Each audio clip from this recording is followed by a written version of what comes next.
Everyone, সবাই কেমন আছো? আশা করি সবাই ভালো আছো এবং সুস্থ আছো। তো দেখো, এখানে কতগুলো নারকেল ফাটানো হয়েছে, এগুলো একটা একটা করে কোরানো হবে। তো সময় লেগেছিল কিন্তু অনেকক্ষণ। তারপর এখানে বাজার চলে এসেছিলো ময়দা, সুজি আর সাদা তিল, চিনি, ডালডা, ঘি। তো সাদা চিনি আমি প্রথমে গুঁড়ো করে নিচ্ছি। চিনিটা গুঁড়ো করা হয়ে গেছে অল্প অল্প করে সবগুলো। তারপর একটা বড় গামলাতে নিয়ে নিচ্ছি ময়দা, সুজি আর সাদা তিল, নারকেল কোরানো, চিনির গুঁড়ো আর সামান্য পরিমাণে লবণ দিয়ে খুব ভালো করে প্রথমে মাখিয়ে নিতে হবে। তারপরে অল্প অল্প জল দিতে হবে আর মাখতে থাকতে হবে। একসঙ্গে অনেক জল দিলে কিন্তু ভালো হবে না, তাই অল্প অল্প জল দিতে হবে আর অল্প অল্প করে মাখতে হবে। তো দেখো, এখানে আমি চারটে চারটে ডো বানিয়েছি আর বাড়ির সবাই মিলেই কিন্তু কাজ করছে এখানে।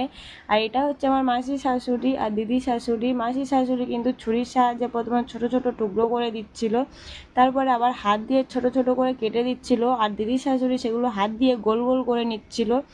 তারপরে আমার এখানে অনেকগুলো প্রায় বানানো হয়ে গেছিলো, তাই আমি উনুন জ্বালিয়ে তেল বসিয়ে দিয়েছিলাম। তেলটা গরম হয়ে গেলে আমি ভাজতেছিলাম। তো ভাজা প্রায় হয়ে এসেছিলো আর এখানে অনেক অনেক তৈরি করা হচ্ছিল।